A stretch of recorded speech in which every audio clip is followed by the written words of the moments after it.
Hello and welcome to episode 108 of the FPL Hangover podcast, where we raise the bar and lower the tone, all things FPL related. We would like to thank you for joining us here on the 29th of March. The international break is nearly done, and we're almost right back into the end of this FPL season. There's a bit of stretch in the evenings. The clocks went forward there this weekend, so let's get the show rolling. And before I can do that, please allow me to introduce this week's podcast partner in crime. Paddy, how are you getting on, my friend? Not too bad. It's good to be back talking about FPL again. I enjoyed the break, but I think I'm over all the circle jerk wankers and all the fucking silly polls, and I'm happy to be chatting with you again, Jer. So, Paddy, you did the circle. You're not allowed to say that. Yeah, I've just called myself a circle jerk wanker. Fantastic. But what did you get up to for the break? Did you do anything special? Nothing too special. I enjoyed it. I didn't even watch too much international football. Like, how could you when you're an Ireland fan? Like, it's been fucking depressing.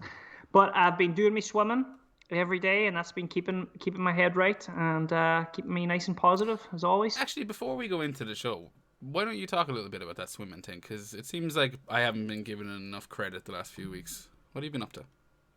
Right. Well, basically, we go in for a swim in the Atlantic Ocean every single day. Tomorrow will be day 31 for me. And we go in, we don't have any wetsuits or anything like that. Like, we're going in just in the shorts. Yeah, in bollock naked. And we're frolicking around, having a little splish and a splash. But it's... and a lot of people ask me why I'm doing it and stuff. Is it for charity or is it anything? I'm just doing it for my own... I enjoy doing it. I enjoy going down with the lads and having a laugh. The two of them are fantastic characters. They're two Dublin men living in Donegal, and we every day you just don't know what's going to happen with them. And a lot of people that are watching are getting a lot of good vibes out of it. I'm getting a lot of nice messages, and it's just a positive thing. And that's basically why I'm doing it. I'm just doing it because I enjoy it. Are you raising money for it? Not a cent I'm raising money for. People are throwing us coffees. Yeah. I have a link up for the Ko-fi, and it's completely voluntarily, and they throw a coffee if they want. And what we did raise with the coffees is I bought a life buoy, a ring. So we have that down there just in case anyone got in bother. So it was a safety thing, and then other little things like I've just fired a couple of pairs of novelty shorts for the lads coming. They don't know about it. That'll keep it interesting when those pink Speedos arrive. But no, it's just all good fun. Oh no, I've seen a load of the pictures and I'm fucking jealous. I'm like, to be that close to the water, to be able to jump in like that, it must be pretty liberating. But something that's not liberating, Patrick, is Fantasy Premier League. It's quite the opposite. But we did have the week off, and I'm the same as you. I outside of the internationals and watching Ireland's World Cup hopes crash and burn before they've even properly got fucking started, I took a big old break, big old chunk off of FPL. I was like, that's the point, especially this time of the season. It's all heads down now till the end. It's I don't think there's any more breaks. It's pretty much 9 straight weeks, and enjoy that. I wanted to enjoy that time off while it was there, but we're back here. We're back to wreck some heads and to basically help everyone win the game. Yeah, exactly, and help me figure out what I'm going to do this week. Well, before we get to that, Patrick, tell me, how did you get on in Gameweek 29? I got on okay, 60 points, and the hero of my team was Lingard. Okay. Although I didn't captain him, but 12 beautiful points there. Bamford got me 11. Rafinha 8. Veltman, the absolute hero, got me 10, and I had Harry Kane captain, 14 points. Like a lot of people, they would have had him captain. But I also had a lot of no-showers, like Cancelo and Bale. So. Well, I mean, Cancelo was never going to play. It was blank game week, Paddy. Oh yeah, sorry. How many fucking Guinness have I had? I meant to actually say Son there. I think when I was looking at my team, Son was injured. So that was a blow before it happened. We're so long out of FPL. Actually, I was just looking at my team, and I just was looking at the 11 players. and I didn't realize that I was supposed to have 10 playing. So I just seen Cancelo, and I was like, all right, maybe did he get a blank or did he not play? But he wasn't involved, obviously. So I'm thanks for sorry. that, Jer. I kind of threw you under the bus there. I don't know. I deserved it. I fucking deserved it. I would have done the same. Yeah, But it and I just would goes have. to show you how much prep I have done here. Like, Well, I mean, like you took this relaxing international break very, very seriously, which is what yeah, I respect about you. But we're coming into game week 30 now, as I said, and yeah, I mean, I don't know, 60 is a pretty solid score. If you look at the average points, 25. Now that's obviously a massive load of dead teams for 29 as well. So the scores that matter would be a good chunk higher than 25. But 60 is still a solid score, and you didn't take a hit, so that's a straight up 60. yeah. I had a similarly decent week, 59 points, but I did take a hit, so that was 55 in total. And yeah, Son obviously didn't come on, but you know, Bamford, Kane, Antonio, Rafinha, that Veltman as well. We both got in on the Veltman train. They all kind of came good. And I took a poxy little chance on Pascal Gross, who also happened to pick up an assist there and came out with a nice 6 point return, which justified my hit to an extent and, you know, made me a very happy chappy. He was no Trossard, but I guess we'll get to that later on. We have a question, or at least a reference to that, in this week's Drunk Tank. And yeah, we've got a pretty decent show. We've got plenty of questions in. We got some talking points. We're going to be looking at the mini league. Yeah, if you're checking us out on YouTube, make sure to hit that subscribe button. And if you're listening to us on anything, we're on Apple and Google and Spotify. Yeah, just like and subscribe on any of that bullshit. It usually helps us out. But yeah, getting to business. What do you know about the internationals, Paddy? What have you come out of it with? Come on, give me one thing. Well, I've come out of it as much as Ireland have come out of it. We're absolutely terrible, and I didn't even bother watching much of the internationals, if I'm completely honest. When the break comes, I just switch off, just enjoy it. But if you can enlighten us, Jer, on anything over the international breaks, please do. I can do my best. There's a few little bits and bobs. Now I'm not as I said, I took the week off properly. I didn't want to be going too mad into it, but I kept an eye on some players. I'm a petty bastard, so I decided to get out Gundogan last week for Gross. That was the decision I made for the hit, and my thinking was that I expected Gundogan to get some heavy minutes in the internationals, and he did. I think he played two 90-minute matches for Germany. He picked up a goal in the first one. But what that's done now, it's gotten me. If I was a Gundogan owner, and I no longer am, but I know you are, Petty, it's gotten me pretty concerned. Yeah, for his minutes. I mean, they have Leicester this weekend. I'm pretty sure that Borussia Dortmund is following that, and you got to think to yourself, with City so far up in the table, and you know, I think the league is pretty much sewn up at this stage. They're focusing on the Champions League. They're going to be focusing on the other cups, and I think Gundogan is a pretty prominent member of Pep's first 11 this season, and he'll be, you know, expected to play that Champions League match. So I'd be worried if I was a Gundogan owner this week, especially with the minutes. I mean, if you compare the likes of Harry Kane, who did not play the first England game. He played 90 minutes in the second. He got his goal. But, you know, only the one match in the last week. That's pretty decent. Fernandes isn't playing the second Portugal game. At least that's what I read. I haven't double checked that. But isn't going to play the second Portuguese game, but did play the first one. Again, only one game. I'd be pretty happy with with Fernandes' chance of playing, especially considering how there's no one that can really replace him in that squad. You know, you saw how United got on against Leicester in the FA Cup without Fernandes, and we've seen that time and time again. So, you know, unless the leg is hanging off him, I can't imagine Fernandes being rested for too long.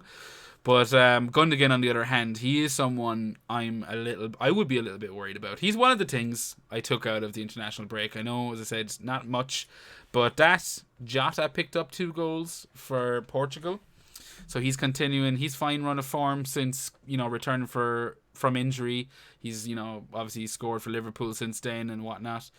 And yeah, Grealish looks to be back in training at the moment. So, you know, there's a few things shifting at the moment in the Fantasy Premier League. But other than that, nothing massive. As I said, took a bit of time off. You're looking very intense, Paddy. Are you perchance frozen? You are frozen. Let's see what happens. Oh, are you back? I'm back. We had a interruption there. I don't know what happened. Oh, But that scared the shit out of I, me. I, I remained calm, and I didn't hang up or anything. And here we are. We're back. But I don't know exactly where you went off, or did you finish that Gunda one there? It was very interesting.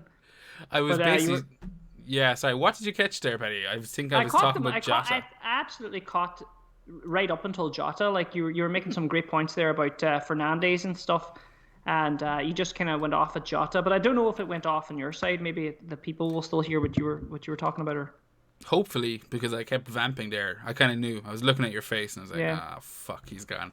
But it happens. It happens. But we're back. yeah, especially sure you're up in the wilds of Donegal. Do you know what I mean? Yeah, God knows what the internet's doing up there. pedal faster, woman.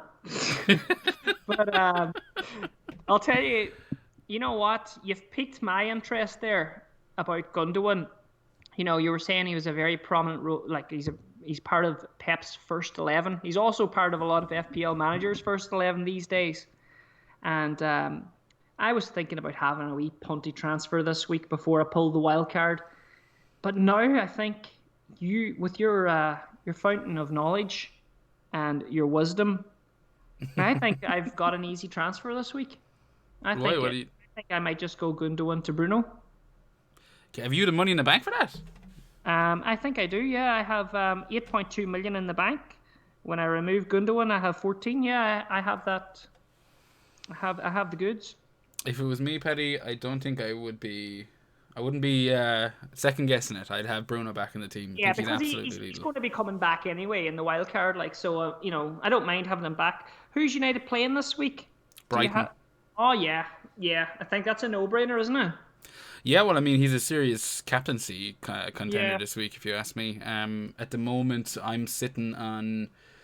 I don't know who my captain is at the moment. I think it's currently on Rafinha. But I vice captain Fernandez, and as time goes on, I'm pretty sure that'll get. I'm probably more likely to captain either Kane or Fernandez before I'd captain Rafinha. I don't know why I've gone off it. I suppose I was going to save this to be chat about the captains later on, but I know I was talking to you off air, and we were both talking about Leeds and that fixture against Sheffield United looks lovely. But the one thing that's putting me off is the fact that it's home, and we've seen what their pitch is like. It's it's not going to be any better, and it's got me pretty freaked out that it will break up Rafinha's or Leeds' kind of attacking style. It will continue to disrupt it, as we've seen over the last few weeks. Their free flowing attacking style, and maybe it'll play a little bit into a kind of a dirty, hard fighting Sheffield United squad. I know their heads are down, and I think they are probably going to be on the end of a couple of hammerings before the season's over, especially with Wilder's gone. Like, what have they played? Maybe one match since Wilder's gone, if that. I'm not entirely sure. It's the international breaks fucked me up a bit, but we know and they know they're gone, and Leeds looks like the perfect fixture for goals. That's what I thought initially, and then maybe I've just overthunk it a little bit, and I'm starting to freak out a bit, Paddy. Like, should I be freaking out about Leeds and their pitch? Do you think I'm being like maybe a little bit paranoid? Well, no, you've probably every right to freak out about Leeds, especially after Gameweek 30, because they've got Man City, Liverpool, and Manchester United in their next 3 games after that. So maybe their pitch should be the least of your worries at the moment. Sheffield United, I think, is a great fixture for Leeds. At the moment, I was just looking at my bus team. I have Kane captain against Newcastle, and I have Rafinha vice against Sheffield United. Things will probably change now because I'll probably be 100% bringing in Bruno for Gundogan. Yeah. But you made a lot of great points there about the pitch and all that shit.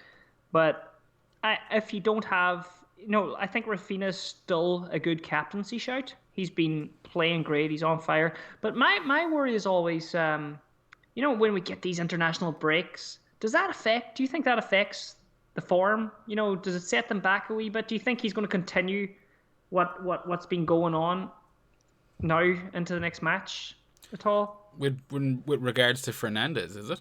No, with regards to Rafinha, Oh, if you were to captain him out I don't think this so. game. No, I think like the likes of Leeds would only benefit from an international break because they play at Yeah, such a high intensity, and you know they're a little bit wrecked. I mean, you needn't look much further than Paddy B, who's come out this week and he's talked about his calf injury, and he says it's nothing too serious. He's still got a bit of a yellow flag there on the site, but he says it's nothing serious. He should be fine. It's just overuse, and I think that's basically, testament to how much effort the Leeds boys are putting in for Bielsa, and for their fans.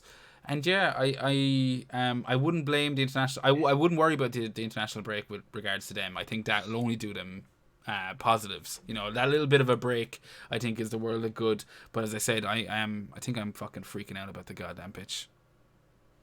is the pitch really Oh, bad? it's fucked. They got the second-hand Spurs pitch, apparently. That's what they got a Oh end of. fuck.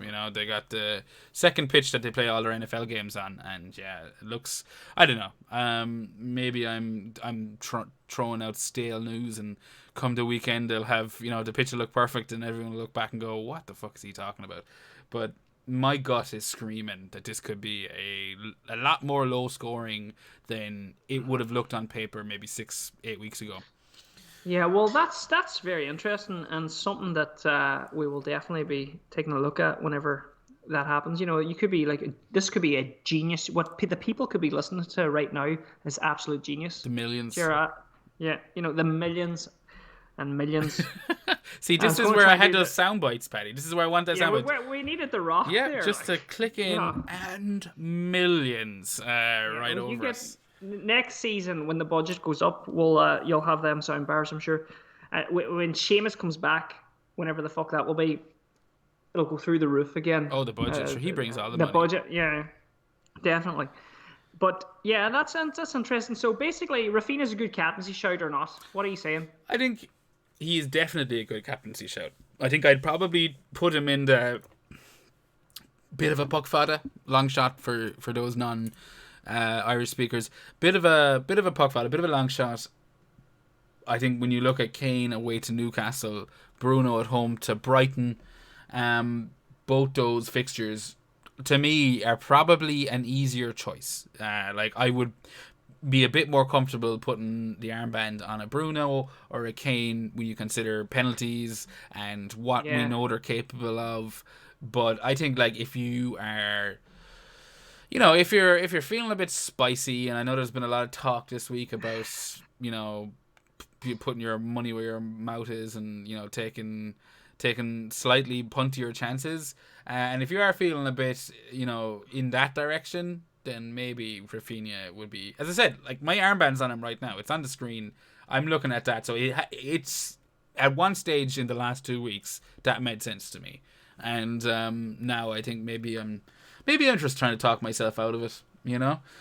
There's same with the Gundogan. Maybe I'm just trying to justify why I don't have him in my team, because I know that come next week when Man City are playing Leeds, I'll be pretty sure that Gundogan would be nearly a top captaincy option. Yeah. And I don't have Yeah, him. totally. For people without a wild card.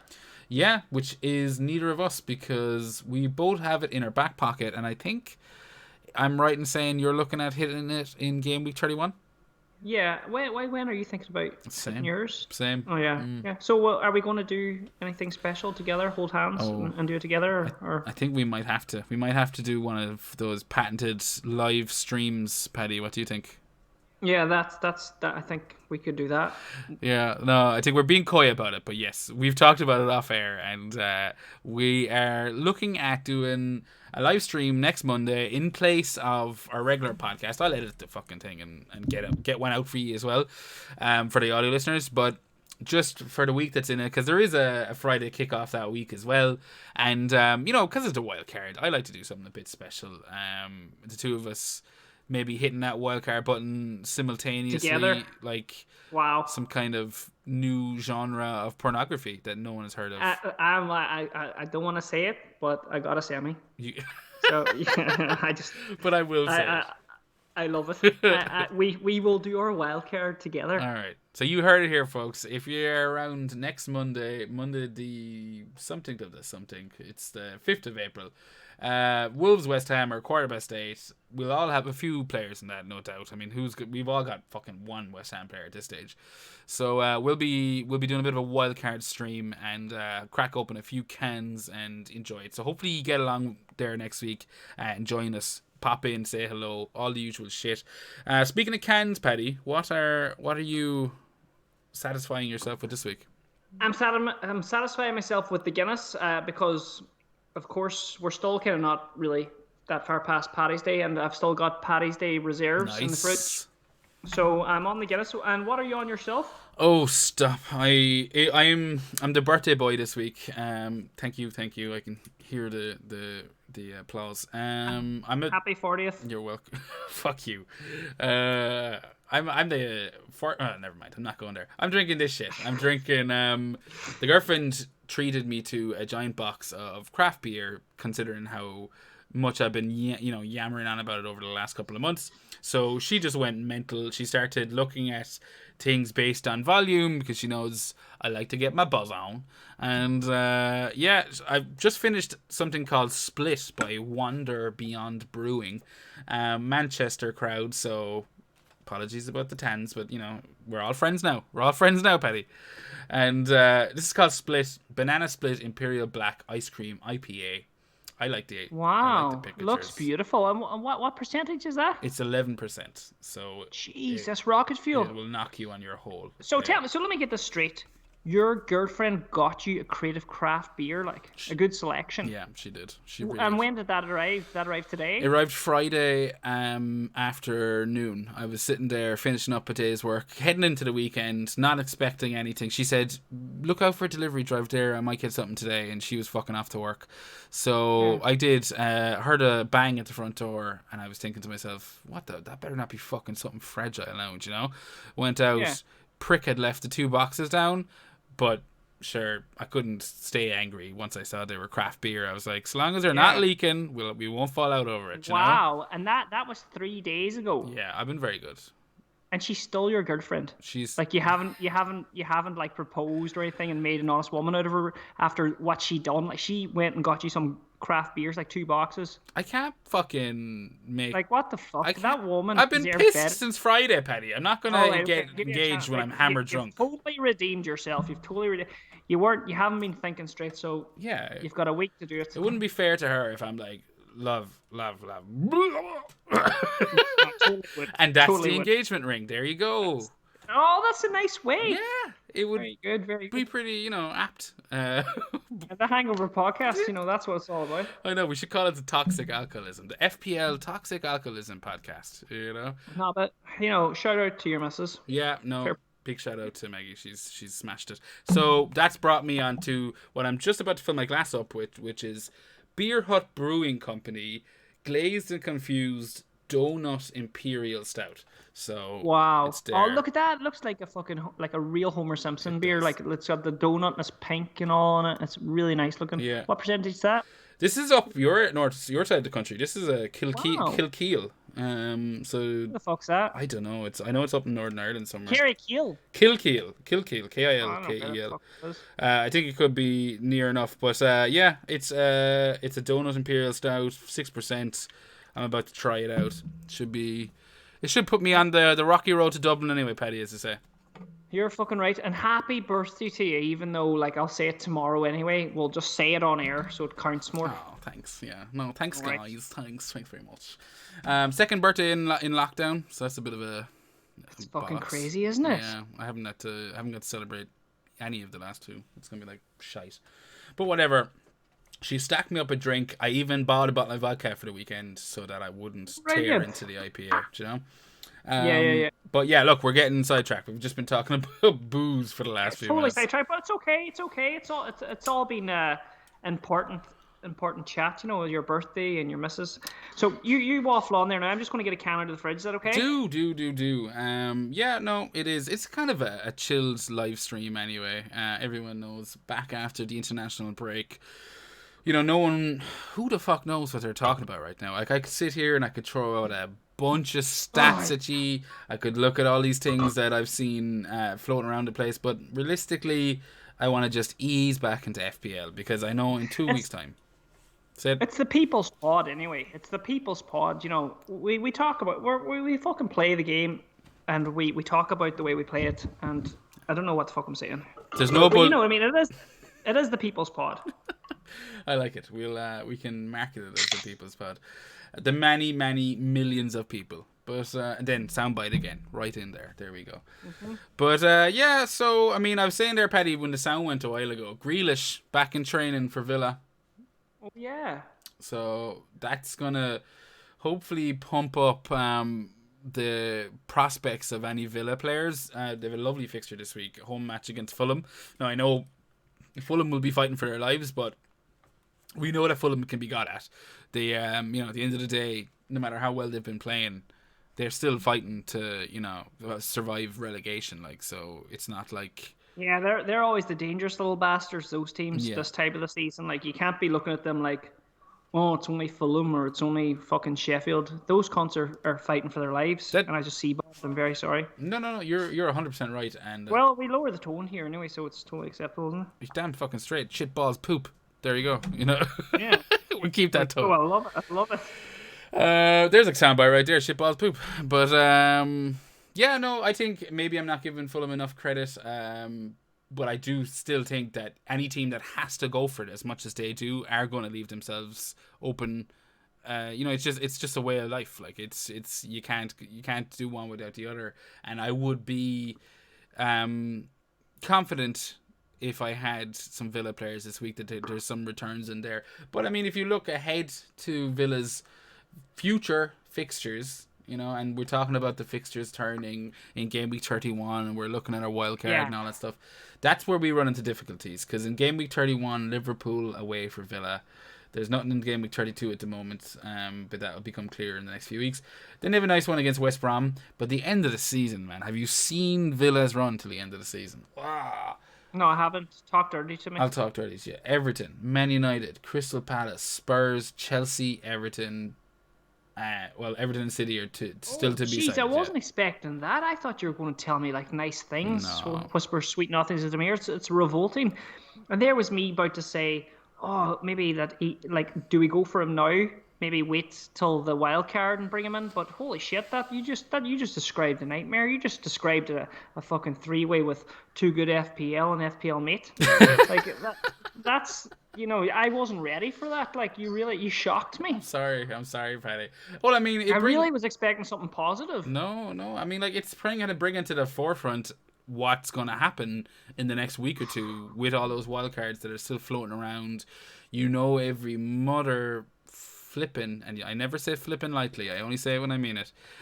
Mother flipping podcasts and content creators out there are going to be talking about the fixture swings, and to me, Villa are on the chopping block, you know, especially if you're looking at teams that are going to be really going for it between now and the end of the season. I think Villa have made their statement this year. Would you agree? Yeah, I've got plenty of miles out of Grealish already. I don't plan to go back there, I don't think, but you know, not with me, you know, certainly not. What about defense though? Because who, like, Mr. Goalkeeper of the Year so far, Martinez, he's in tons of teams. What is he? 41.5% owned. I don't know. Like, I don't want to spoil the live show or anything, but I mean, like, he could potentially be fucked out of my team. Are you going to get hammered next week and destroy your team? And that's going to be my fault. I probably will. Oh, I'm feeling guilty. I feel guilty already. Like, I mean, like, we will go into it with a new perspective than tonight, but at the minute, what I'm hearing right away, I'm just like scrapping Villa. Yeah. Yeah, I'm scrapping Villa. Fuck Leeds. Leeds are out of there too. Oh, Leeds are gone. Leeds are in there. Yeah, Leeds are in their team. I am going to have a whole new team. It's going to be like game week 1 again. Yeah, well, that's the beauty.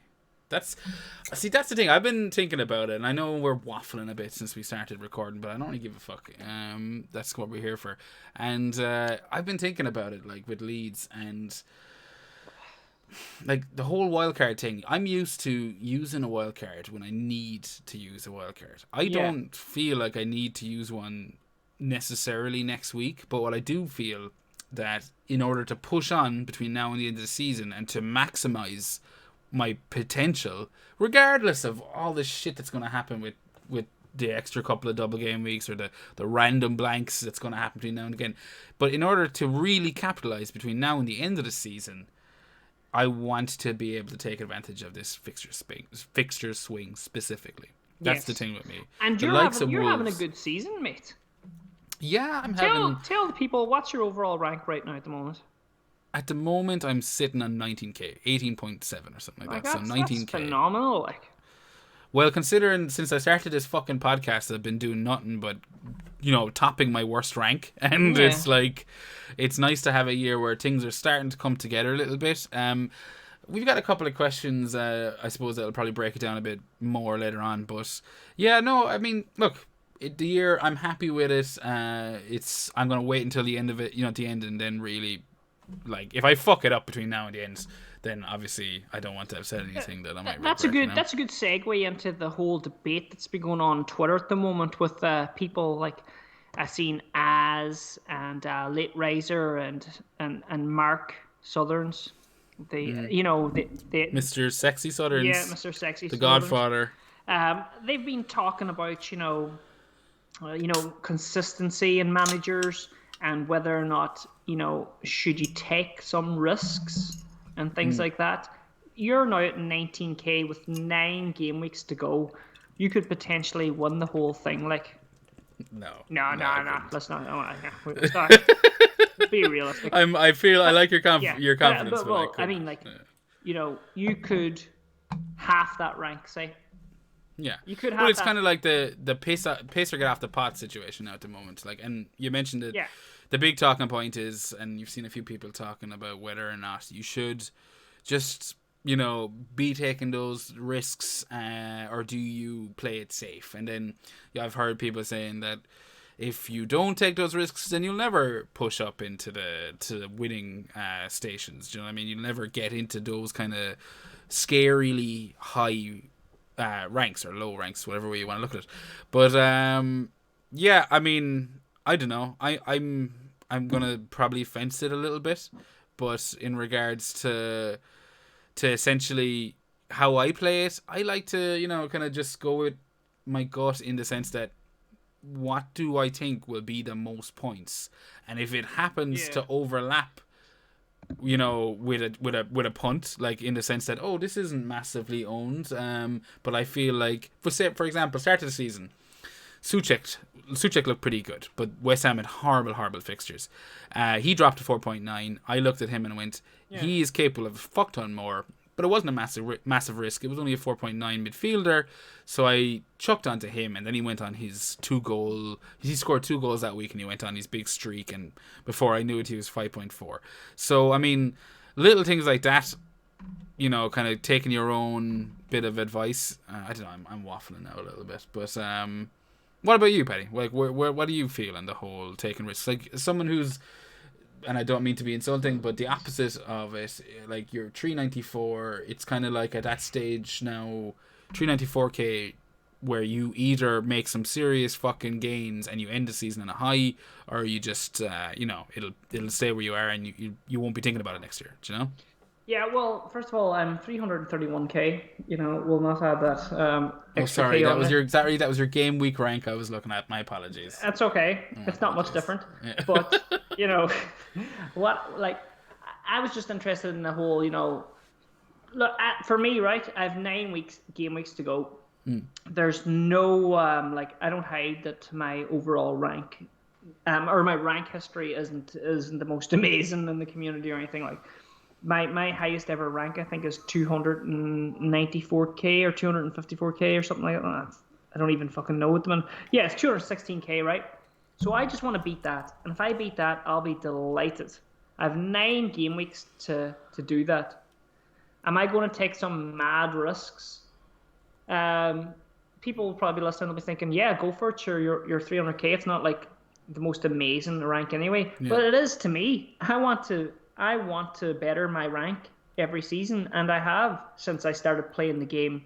Like, let's say, seriously, I have started playing the game seriously only 3 years ago. I've been playing though for like 10 years probably.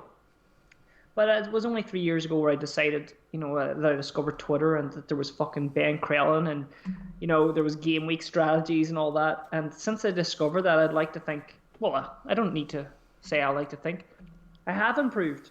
My history has gone this last 3 seasons up, up, up. So of course I want to better my overall rank this year. What do So you? Sorry to cut across you, Penny. no, go ahead. What do you think? Like it seems to mean a bit to you. Like you're saying there, I'm not gonna just fucking put my balls to the wall. I want to tip away, and I hope to improve in what I'm doing. And if that's the strategy I'm taking, because I don't want to. It sounds like I'm like I just don't want to fuck it up. I don't want to end up 500k. Is that what you're saying a little bit, or am I reading into that? Yeah, I don't want to fuck it up. I don't want to end 500. I don't want to end 500k. I want to beat. I want to beat my previous year. Yeah. And suppose maybe it would be different for managers that have been there and they've tasted the glory of top 10k finishes and top 5k and the glory of that, and they've done it consistently. Maybe then they might think different and they might think, I'm going to take a few risks and really go for it. But I have never been there, so I just want to improve every season. So for me, I'm not going to take any mental risks. I'm going to play the game where I pick the best players where I think that are going to score the most points. I'm going to captain the player I think who's going to score the most points. It sounds boring and stuff, but I just want to beat my old, my record Yeah. at the moment. So that's what the game is to me. I play it just personally, like a game against myself. Of course, the bragging rights and mini leagues is fun and stuff, but I think I always go by the old. If you focus on the overall rank, the mini leagues will work themselves out. Yeah, I can respect that. I mean, like for a start, you're playing the game you want to play, which is the main thing. You're not really fucking. It would be very easy to throw, figuratively throw in the towel and just start playing it crazy, and just go, oh, I'm just having fun. But you see people out there and they'll captain a player for a certain amount of likes. Do you know that kind of Yeah. shit? And that does kind of grind my gears a little bit, in the sense that in my head I'm going, but you're not. Is that really the player you want to captain, or do you just want to get a bit of clout on social media, and that's why you're basically whoring out your fancy Premier League team for that, and that annoys me. Whereas I can put a little bit of respect on the whole. This is just what I want to do. This is, I want to tip away. And I think that's, the thing to take away from it. But we've been waffling on for the last 30, 40 minutes. I think it's time we threw this out to the listeners. Paddy, that can only mean one thing. What time is it? It's the drunk tank time. I love it. Yeah, so first up this week, we've got a question from FPL Dave at Klops_grapes. This one, actually, I got a chuckle out of. Canceli to Aspulli Getter, yes or no? So for those who don't speak Twitter, it's Cancelo to Aspilicueta, yes or no? Paddy, what's your thoughts? Cancelo to Aspilicueta. Right, that's an interesting one. Sorry. Go on. Give us a second. Right, Mike. There we go. Cancelo to Aspilicueta. I don't know. We're just after talking about safety and stuff. I'm probably going to stick with. I would stick with Cancelo. Yeah. But we need to have a look at these fixtures in front of us here. Do you have the fixtures there? I can pull them up. On my magic screen. I have them up there. I mean, like, the issue with City is, like, I wouldn't worry about who they're playing. It's how many they're playing. Yeah. I talked about this a while ago with the Gundogan issue and Stones and anyone with Cancelo, the likes of Stones. Like, there's positions there, like the likes of Kyle Walker, Zinchenko. They'll be vying for, Cancelo's positions and the minutes, that a Pep wants to rest. Now, don't get me wrong, I do think Cancelo is also, as with Gundogan, in Pep's starting 11, but what matches he wants to field his strongest starting 11 for is going to be the question.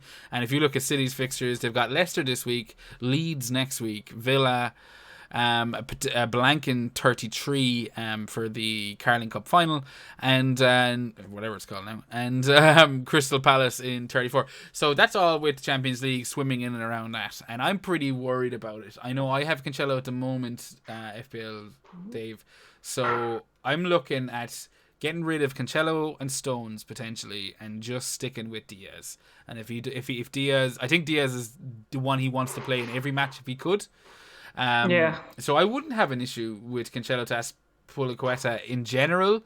I would wonder as to why you just wouldn't go with Rudiger and have that 2 million in the bank. That's whatever. Rudiger's 4.7. He went up last night, and Cancelo's 6.1. So there's a big savings there. Rudiger's missed one match, rested. I actually don't know how many minutes he played for, or if he played any minutes for Germany during the week. But I feel like Tuchel, Tommy T, I feel like he loves Rudiger. That's the impression I'm getting. So is there a potential blank game week for City in game week 32 and 33, or is it just 33? Or it's at the moment it's saying 33. I'm reading bits and bobs about what can be moved. Same with Spurs. Like there's a couple of matches that need to be decided. City Southampton, I think, or is it City Everton, that needs to be placed somewhere. But there will be a blank in the week where City play the Carling Cup final. I think now there are far better people out there, and again, Ben Crellin, as you mentioned already this week, King, he's the one you want to look at in regards to keeping on top of any of those fixture updates. There's a few great names out there, but he's the one I'll be looking at. And I just think it might be time to wean off City a little bit. That's my personal feeling. It's probably the way I'm going to go. Yeah, I was just looking at some of the fixtures there as well. Not including the blanks or anything, but they look to me a little bit even. Yeah. As in far as like either one of them don't have, an easier run than the other. I don't think. I think there's a few tough games in each of the run in the last 9 game weeks. But of course, City being the better team, you'd want to go there. But then, of course, with the rotation, that's a block on City. And then when you look at Chelsea, they have 2 nice fixtures coming up. But then they also have, to play City, Leicester, Arsenal. It's a derby. Anything can happen. West Ham.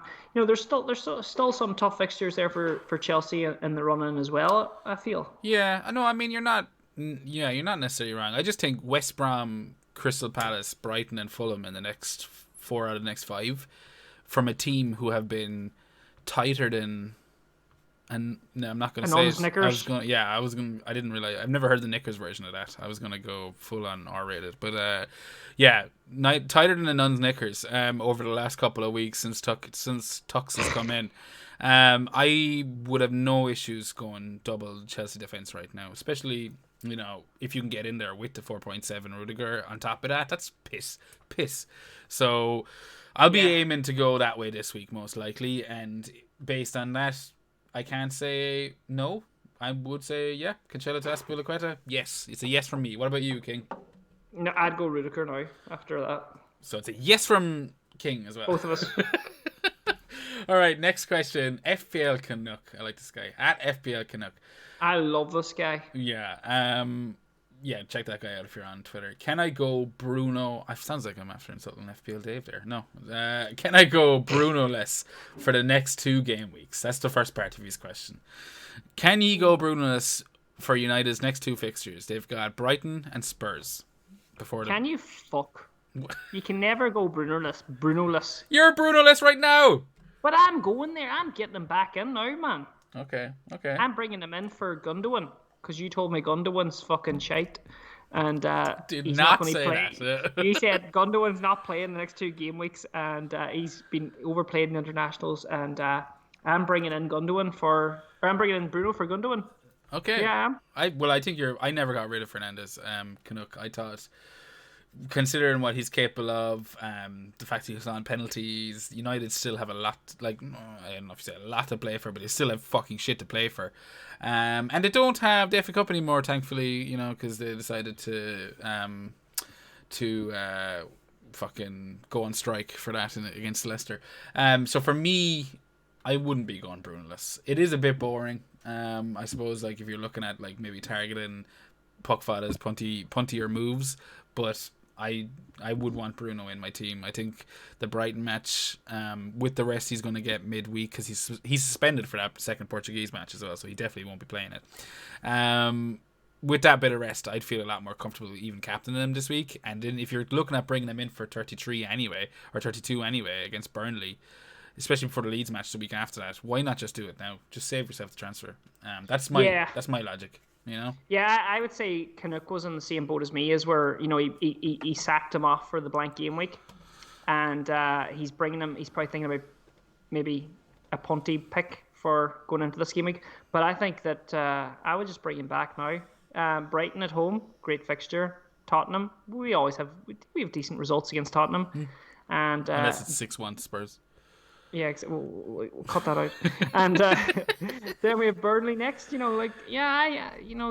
Why beat around the bush? Just bring him in. Bring him in, Canuck. Yeah, I'm the same. Second part of the question. This is specifically aimed for you, Paddy. Is shrinkage an issue during Paddy's jumps in the cold Irish Sea? Now, for a start, it's not the Irish Sea. It's the Atlantic, right? Yeah, it's the Atlantic Ocean. Yeah. So come on, Canuck. Fuck's sake. Yeah, it's between us, Yeah, it's the other way. It's over towards your direction, Canuck, and the United States of Canada. That's gonna. There's so many people tuning off right now. It's ridiculous. He knows the crack. But no, there's actually a defense mechanism that kicks in. Maybe people don't know about, but it does shrivel up. But it shrivels right up your asshole, so it stays nice and warm. So there is a bit of there's a bit of shrinkage. But to be honest, like, that is, it's one of the first things, whenever you're drying yourself, when you come out, you kind of look down, you're like, oh my god, where's it gone? That's so weird looking. I don't know where to go with that one, Paddy. Just go for a cold shower and you'll see what I mean. It's weird. It's like a fucking, the little door stops that are in the doors, those springy ones that are really solid. Yeah.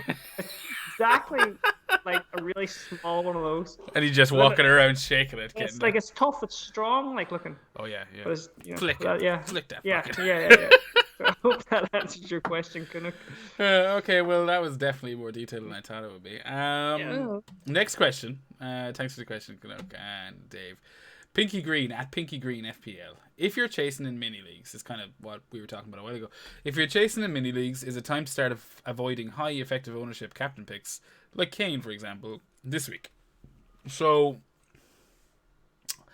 if you're chasing in mini leagues, I think it's maybe. It obviously, it depends on how fucking much you're chasing and how much you really want to catch up. But at the end of the day, with the captain, you just want to be going with the one you're the most sure is going to deliver. That's how I always kind of approached it. I don't know. Are you different, Petty? Yeah, well, no, like we were just, as you said, we were talking about earlier, that I don't really take risks that much. I just kind of want to beat my own overall rank. But come on, if you're focusing on mini leagues, then, right? Yeah. And that's your goal. Maybe there's 200 fucking quid or something at stake, or there's a bit of dough. Or even just bragging rights, Petty. Yeah, even just bragging rights. Why the fuck not? Yeah. Fucking go for it. Like, if you need to go for it, go for it. Like, that's to put the pressure on. And, like, if the dude you're chasing is going Kane, let's go Rafinha. Why not? Yeah, or Bruno. No, I'm with you. Or like, Bruno, there's, like, last week, so I'm top of the mini league. I'm interested in Pinky. But the second play, like, whoever's chasing, Seamus actually, FPL truck, he didn't have Kane. So Kane to me was kind of like, it's almost the anti version of this, whereas like start avoiding high-o. It was like, no, it's a no-brainer. I have someone that can do crazy damage to him, and that was kind of made the choice, like, I didn't even think about it. But I know if the shoe was on the other foot, I would probably actually be I would be kind of taking the second best option. Do you know that kind of way? Like, as you said, if someone like Kane this week, whoever has Kane, the chances of them captaining him is probably pretty high. Is there a Rafinha or a Bruno or someone that you're like going, they actually don't have him? Where's their weak spot? Because that's actually a completely valid option too. I'll just fucking lob the captain armband on him. I think it's completely fine, especially like I'm there. If you're chasing minis, no, I don't know. No, I mean it depends on what you're playing the game for. I know I'm all about the mini leagues in general, and yeah, I know this time last season as well, I was doing some fucking specific targeting of captaincies that I thought would help me in my mini leagues. And if that's the case, yeah, why not fucking avoid the highly owned or highly captained players, you know? Yeah, it makes sense. And while you were talking there, I was just checking out who the the most captain player was on the Scout website, and it seems to be Keane seems to be the popular one this week, with Bruno Fernandes in second and Rafinha in third, and then Bamford, another differential there, fourth. So like if you're chasing, like obviously you're not going to go Keane this week, right? You're Yeah, going to go Rafinha or Bamford. that's the thing, like maybe it is, yeah. But then, I don't know about you, but you ever get to that situation when you open up the team on after the game week and you look and the person's actually captained. They decided to do the same thing as you did. They went with the second option, the Bruno or the Rafinha, and you're like, no, why did I do that? So Well, knowing Pinky, he's a filthy casual. He'll probably just go with Kane anyway. So whatever we say, it's going to be completely disregarded. Yeah, so. Fair enough. But I appreciate the question anyway. Next question this week is from regular asker of the questions, DD, and there's actually a bit of a follow-up from last week's question. He says, morning, gents. Very good blank game week in which I scored 66 points. Thank you, Mr. Trossard. Now, though, I'm looking at 3 Chelsea assets for the run-in. Mount, Havertz, and Azpilicueta. I'm thinking, that's who he's thinking. What are your thoughts on that? So yes, if for those who listened last week or got to the end of the questions, Didi asked us about Trossard, and myself and Paddy, while making our free hit team, we kind of went off on one. Maybe there was a bit of a power trip, Paddy, but we went all Pascal Gross. Yeah. Which go on. Was he on penalties as well, or he was potentially on penalties? He's on the corners. He's a big set piece taker. I actually did use the old Fantasy Football Scout membership area thing and compared them. They do a really nice comparison tool, and I compared Trossard and Gross because I took a hit last week for a Brighton player and I wasn't sure which to do. Compared Trossard, compared Gross, and I think Gross was nearly, in the last 6 game weeks, he came out slightly on top, but it was much of a muchness. So at the end of the day, I was going with Trossard, and just before I press confirm, I thought of your question last week, DD, and how we answered it with Gross, and then I started getting, pangs of kind of integrity. Am I not sticking by what I've said on the podcast? I should just maybe reconsider it. And I went back to Gross in the end, and he did get his 6, but he was no Trossard, and I'm delighted to see that you didn't fucking listen to us and he went with the higher scoring player. But in regards, so that's just a little backstory in regards to the to Mr. Trossard last week.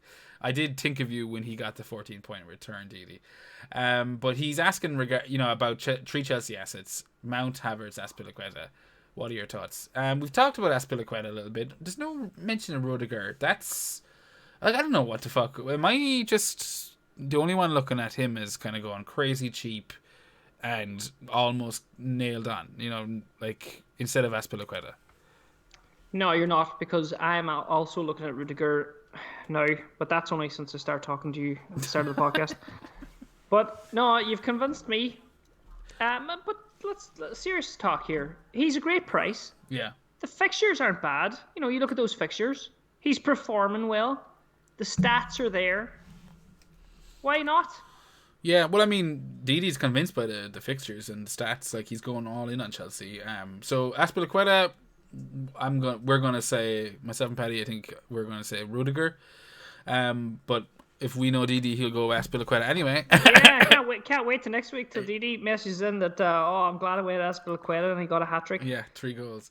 But Mount Havertz, 8.2 Havertz. I think Mount is 6.7 or 7.1 or something. I'm not sure, but cheaper than Havertz. I am completely on board with either of those. I think Havertz, he scored also for Germany, or did he set up two for Germany in the internationals, but has played as the number 9 in the last 2 Chelsea matches, and that's, you know, obviously got to pique your ears a little bit. I wonder how long that lasts, but considering he is German, you have to think Big Tux is you know, is happy to have him in the team, and I wouldn't be maybe too worried about it. Mount, as we've seen already, he's I think he looks like a class little player, and has tipped away all season, you know. So I don't know if I'd go 3 though, especially attacking, 2 of them attacking. I'd rather go 2 defensive. I'm thinking same. I don't think I'd go 3 as well. I don't think I'd go 3.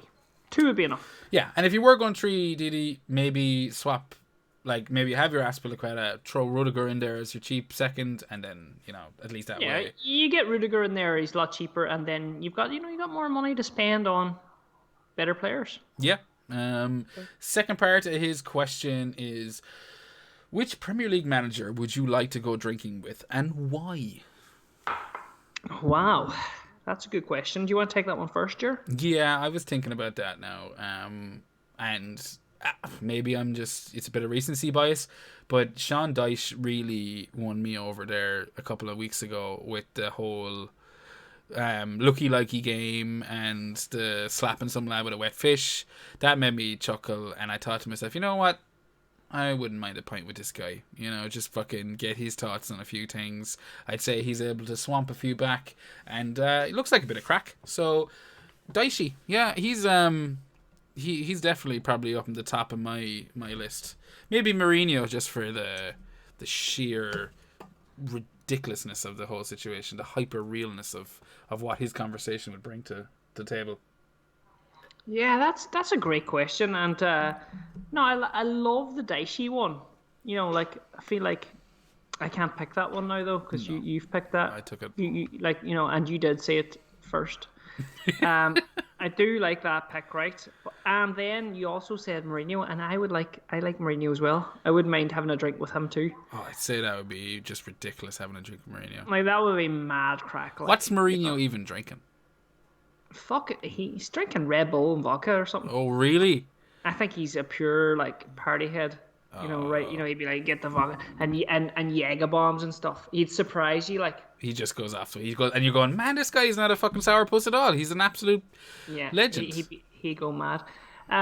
So yeah, probably Mourinho for a crack. But you know what I want to take that even further. What FPL manager would you like to drink with, Jer? FPL manager, not present company excluded, I assume. Anyone in the community, like, who would you like to? Jesus Christ, Paddy! You know this is a fucking live podcast, right? Yeah, I have to put the fucking charger in here. This is what I'm dealing with now. I thought I'd escaped. Bring back Seamus. I thought I'd escaped his lack of unprofessionalism, and I brought in, the big dog here from the north of Ireland. And I was wrong. Paddy's just intent on this. We're all good. We're back. So yeah, what FPL manager would you like to drink with, or what FPL manager would you not like to drink with? I'm not going to talk about FPL. There's too many to talk about who I wouldn't like to drink with. But who I'd like to drink with? Now I went on. Yeah, in the community. Come on, give us one. I mean, like, I could give you a softball answer, which would be basically we did a little FPL meet up there a couple of years ago, and there was a bunch of sound lads that I'd never really met, and I haven't spoken to a lot since. So the likes of FPL Chieftain. Good one. Do you know what I mean? Like, I haven't chatted to that lad in ages. He doesn't do the pod anymore, so I miss his pod. Yeah, I'd love to catch up with him a little bit. That's the softball answer. And if I was to pick,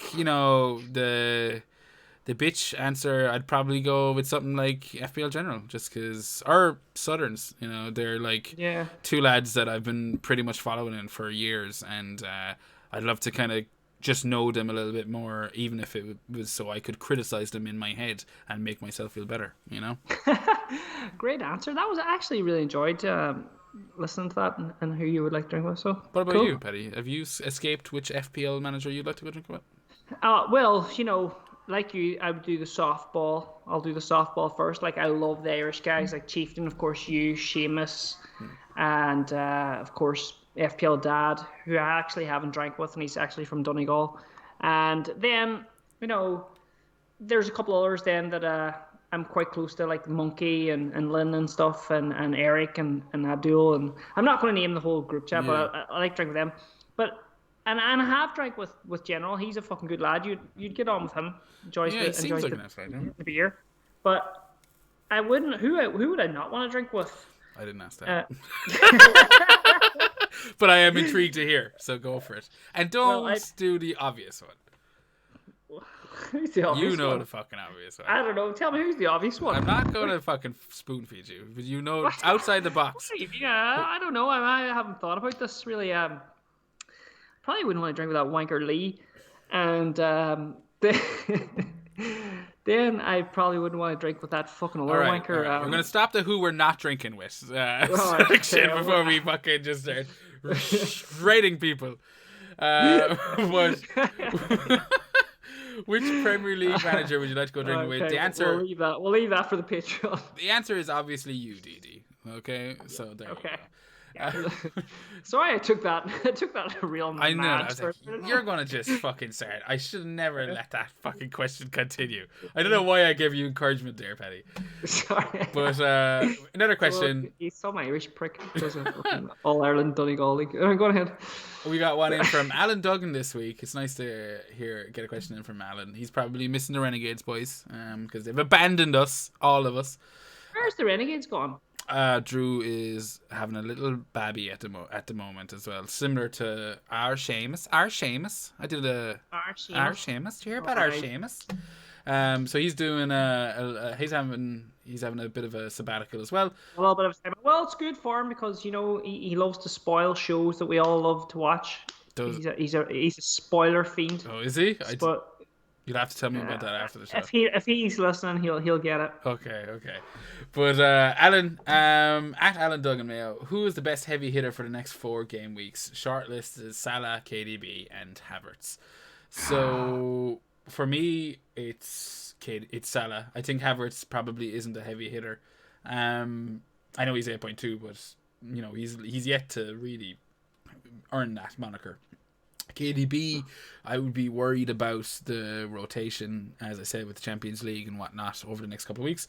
And Salah, fucking hell, he has to do something again, doesn't he? He has to basically shit on everyone that's got rid of him. Like, that's just written. He's not dead. I mean, like, it has to be Salah. Yeah. I actually put in a question to a podcast myself, just threw it in there. Are you saying you listen to other podcasts, buddy?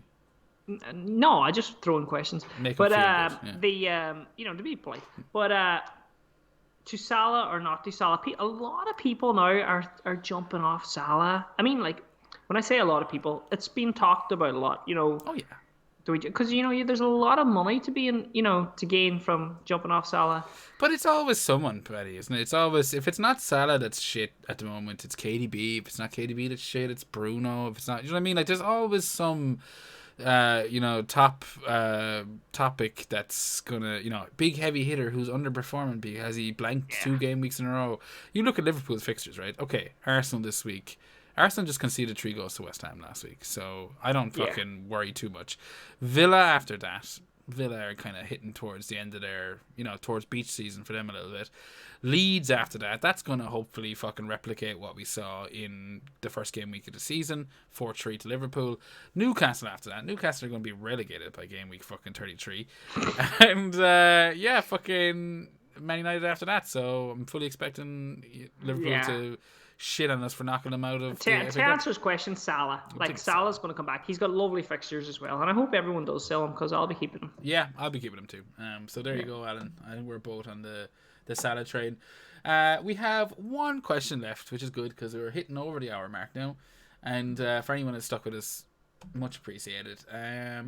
FPL Drunk, you might have heard of him. He's been around the boards. Is this a boring FPL season? I think it is. It just feels like making the safe, boring transfer seems to be paying off more than trying to be creative or taking the odd risk with transfers. Paddy, I'm going to let you answer this one because I feel like I might lose my shit with James. Boring FPL season. I don't know. It's not for me because I'm doing okay. I'm sustaining like my shitty average fucking, total, I have a chance of beating my, my overall rank.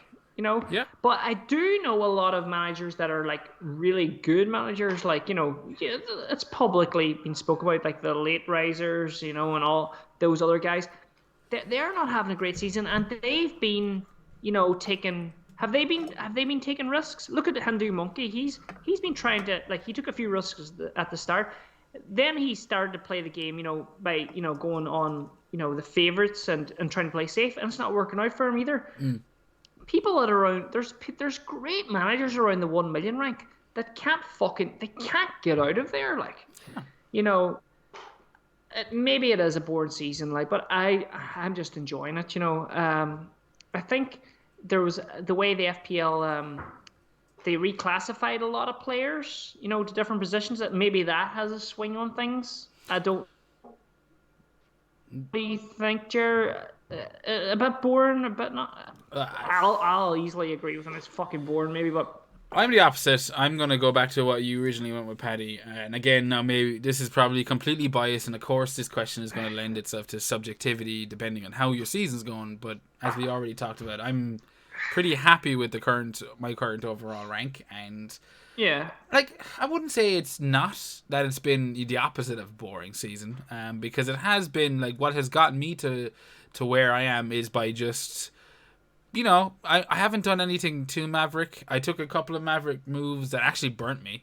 So that kind of, again, supports Seamus's suggestion that it's maybe a bit of a boring FPL season. But, I mean, didn't I hear that question last year? What makes an FPL season boring? Yeah. What makes an FPL season boring? I don't know. That's kind of where I'm going, like, I don't know, do you really want it? Like, FPL's never been some gigantic arcadey version of, of itself. It's always been consistency gets you to, a certain level, and then if you want to really push up, it'll be the odd kind of, ballsy move you make. But it is that balance of consistency and those kind of mildly differential, the sword, kind of like a looser version of that whole swords and the shields analogy. I don't find it boring. I think, Seamus, since the start of the season, you've bought a house and you've had a baby, so it might. Seamus is boring.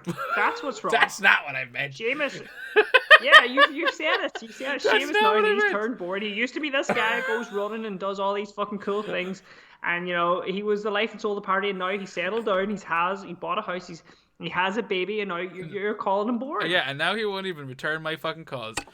That is not what I meant. No, what I meant was... Seamus, to answer your question, FPL's not boring. You're boring. You're boring. No, but maybe in comparison to some of these massive life goals you've achieved this year, it might seem a bit meh. And I'm probably just, I was trying to throw a little bit of shade on him, but you just heaped the whole fucking rest of the bag on it. But I don't think so. How is Seamus doing this season? What?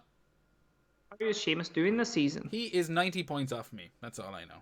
Wow, so he's doing fucking good then. He's in, what, 50k? Where does it? 231? 100k? I think 231k. Wow. It's amazing the distance, just only 91 points. Well, he's probably going to finish strong.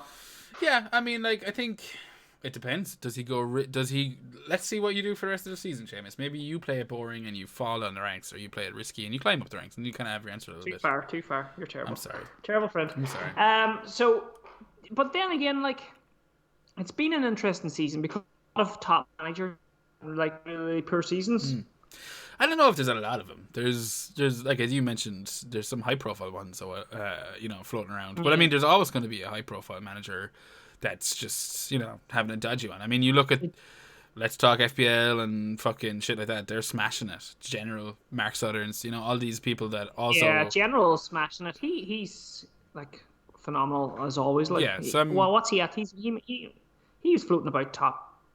He's flying 1,000k, top was he? 10K. I mean, he's classic fucking boring moves, working out. Yeah, it must be in the fucking sea. It must be in the Irish Sea, as I'm getting him into the ocean. He's coming. Oh yeah, it's gonna shrivel up like a doorknob. Just dying. That's still in my head now. What? Yeah, totally. I can't get that out of my head. Yeah, no. Okay. It could be worse. You could be trying to get out somewhere else. But yeah. So I think that wraps up the questions, guys, and wraps up this week's Drunk Tank. I'd like to thank everyone for the questions, and as usual, you know, like, subscribe, all that nonsense. Before we head away, I do want to touch on the mini league. We're mildly over time, but not too much. And anyone that's still here it's here for the long haul at this stage. So the FPL Hangover mini league, as it stands, post game week 29, is, excuse me, number 1, Flying Without Ings, Camarul Arafin. Number 2, FPL Renegades Drew. He's 56 points, 1942. Number 3, Ken's Rogues FC, Ken Corbley. He smashed it in 29 with 73 points. Number 4 is myself, 1917. Number 5, the Orgazoids, Peter Scullion, and we'll round it off at 6, and it's Shark Team Pravgil. He's got 1905. So there's still a lot to play for there. In the top of that FPL Hangover Mini League, there will be a personalised mug coming to you. Paddy's got a series of beachside photos that he's been gathering over the last few weeks. There we go. He's Hulk Hogan it up. He's what's that kind of hulking up, and yeah, so that's really, I think, what everyone's kind of playing for. But I'm looking forward to where am I in the league again? I'm not going to say it, Paddy. Oh, that's right. Oh, yeah, because you didn't join the fucking league. I didn't get invited again. Well, you did. You were too slow. You're too slow. You know, on the gun. No, fuck you. Maybe next year, you know, you might fucking make an effort to be with us. Yeah, sure. So fair play to that guy on top. Yeah. I hope he gets. So I think we'll wrap it up there, Patrick. Have you anything you would like to say to your loyal listeners, followers, whatever? I do. Oh, I do. I like it. But follow my Instagram, the Fantasy King 1. As opposed to your Twitter, which is at FPL Viking _. That's bad marketing now. It's fucked up, isn't it? But anyway, follow Instagram. You heard it here. Follow his Instagram. There's a load of class little videos regarding swimming and a lot of uplifting videos. I've been watching a few of them, and you know me, Paddy. The power of positivity, man. That's what it's all about. Yeah, I'm pretty sure there was a wrestler that was his gimmick as well, and he was a heel. Just so you know, because power of positivity. It's just too easy to make jokes with it. But yeah, do check out Paddy's Instagram and his Twitter account. Make sure to subscribe. With us, if you want to reach out to us, we're on Twitter at the FPL Hangover. You can also send us an email. That's fplhangover@gmail.com. Either way, we'd love to hear from you. I hope everyone enjoys their game week 30. We're glad to be back. As I said, we'll be live streaming next Monday, so make sure you get on over. As I said, enjoy the week, lads. Glad to hear from you, and God bless.